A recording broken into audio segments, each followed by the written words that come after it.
ഗ്രാനൈറ്റിൻ്റെ പീസുകളെല്ലാം തന്നെ ഇങ്ങനെ അട്ടി വെച്ചിട്ട് അതുപോലെ കരിങ്കല്ലുകളെല്ലാം ഉപയോഗിച്ചിട്ടൊക്കെ വീടുകൾ ഉണ്ടാക്കുന്നത് കണ്ടപ്പോൾ ഒരു കൗതുകകരമായിട്ടുള്ള കാഴ്ചയായിട്ടാണ് എനിക്ക് തോന്നിയത്. കാരണം ചെറിയ ചെറിയ പീസുകൾ വെച്ചിട്ടാണ് ഇതിങ്ങനെ ഉണ്ടാക്കിയിട്ടുള്ളത് എന്നുള്ളതാണ്. നമ്മളുള്ളത് അലഗാഡ ടൗണിലാണ്. അലഗാഡ ടൗണിൻ്റെ ഏകദേശം രൂപരേഖയാണ് ഈ കണ്ടുകൊണ്ടിരിക്കുന്നത്. ബോക്സ് ടൈപ്പിലാണ് എല്ലാ കടകളും സ്ഥാപനങ്ങളും കാണാൻ സാധിക്കുന്നത്.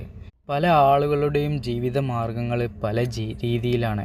ഈ കണ്ടില്ലേ, ആ ഒരു സൈക്കിളിൽ വെച്ചിട്ട് എന്തോ ഒരു ലോഡ് എടുക്കാൻ വേണ്ടിയിട്ട് പോകുന്ന കാഴ്ചയാണ്. ഈ ഒരു കാളവണ്ടിയാണെങ്കിലും ഇപ്പോൾ അപ്ഡേറ്റഡ് ആയിട്ട് അതിൻ്റെ ടയറുകൾ മാത്രമേ നമുക്ക് കാണാൻ സാധിക്കുന്നുള്ളൂ. റബ്ബറിലേക്ക് മാറ്റിയിട്ടുണ്ട്. മറ്റേത് ആ ഒരു മരത്തിനാൽ തീർത്ത ഒരു ടയറാണല്ലോ നമുക്ക് കാണാൻ സാധിക്കുക. പിന്നീട് ഈ കാണുന്ന പെട്ടിപ്പീടികളെല്ലാം തന്നെ ഓരോ സ്ഥാപനങ്ങളാണ്. പോലീസ് സ്റ്റേഷനും അതുപോലെ കോടതിയെല്ലാം തന്നെ ഈ ഒരു ഏരിയയിലാണ് സ്ഥിതി ചെയ്യുന്നത്. ഇവിടെ അടിപൊളി ഒരു ചന്ത ഉണ്ട്. ബുധനാഴ്ചകളിലാണ് ഇവിടെ ചന്ത നടക്കാറ്.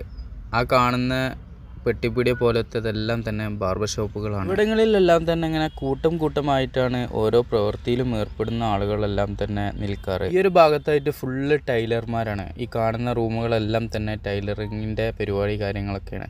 എല്ലാവരും പ്രത്യേകത എന്താണെന്ന് വെച്ച് കഴിഞ്ഞാൽ ഒക്കെ പുറത്തേക്ക് കൊണ്ട് ഇറക്കിയിട്ടിട്ടുണ്ടാവും എന്നുള്ളതാണ്. കടകിട് കാലിയായിട്ടുണ്ടാവും എന്നുള്ളതാണ്. എന്തുകൊണ്ടാണ് ഇങ്ങനത്തെ ഒരു രീതിയിലേക്ക് ഇവർ വന്നത് അല്ലെങ്കിൽ എത്തിപ്പെട്ടത് എങ്ങനെയാണെന്നുള്ളത് എനിക്ക് മനസ്സിലാക്കാൻ സാധിച്ചില്ല. ചിലപ്പോൾ കഴിഞ്ഞ കാല പ്രവൃത്തിയിൽ നിന്ന് അപ്ഡേറ്റ് ആയിട്ട് ഇവർക്ക് റൂമിലേക്ക് ഉൾക്കൊള്ളാൻ പറ്റാത്തതായിരിക്കാം എന്നെനിക്ക് തോന്നിപ്പോയി. കാരണം ചന്തകളിൽ നിന്നൊക്കെയുള്ള ഇങ്ങനത്തെ രീതിയിലുള്ള കച്ചവടങ്ങൾ കാര്യങ്ങളൊക്കെ കണ്ടിട്ട് ആ ഒരു രീതി ഉൾക്കൊണ്ട വ്യക്തികൾക്ക് പിന്നീട് ഈ കട റൂമിലേക്ക് ചുരുങ്ങാൻ സാധിച്ചില്ലേ എന്നാണ് എനിക്ക് തോന്നിപ്പോയത്. പിന്നീട് നമ്മൾ ചന്തയുടെ ആ ഒരു ഏകദേശം ഭാഗത്താണ് നിൽക്കുന്നത്. ഇവിടെ എല്ലാം തന്നെ അതുപോലത്തെ കാഴ്ചകൾ തന്നെയാണ് കാണാൻ സാധിക്കുന്നത്. കുറേ ഉന്തുവണ്ടികളുണ്ട്. ചൂടിനാൽ ഇവർ ദാർപ്പയെല്ലാം വലിച്ചു കെട്ടിയിട്ടാണ് അതിങ്ങനെ ഉന്തി തള്ളി നടക്കുന്നത്.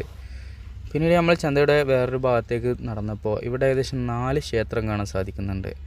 4 ക്ഷേത്രവും ഇങ്ങനെ ഒരുമിച്ച് ലൈനായിട്ടാണ് നിൽക്കുന്നത്. ക്ഷേത്രങ്ങളെല്ലാം തന്നെ വിവിധ നിറത്തിലും വിവിധ തരം സ്വാമിമാരുടെയും മറ്റുള്ള പ്രതിമകളുടെയും എല്ലാം രൂപകൽപ്പനയും കാര്യങ്ങളെല്ലാം ചെയ്തിട്ട് തന്നെ നിൽക്കുന്നുണ്ട്.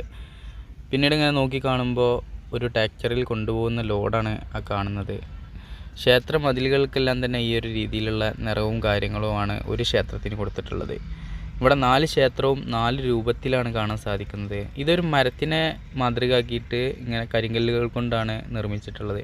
ആ മരത്തിൻ്റെ ചുറ്റും ഇങ്ങനെ കരിങ്കല്ലുകൾ വെച്ചിട്ട് ഇങ്ങനെ അലങ്കരിച്ചിട്ടുണ്ട്. പഴമയിലുള്ള ആ ഒരു നിർമ്മിതി തന്നെയാണ് അതും എന്ന് തോന്നിപ്പോയി.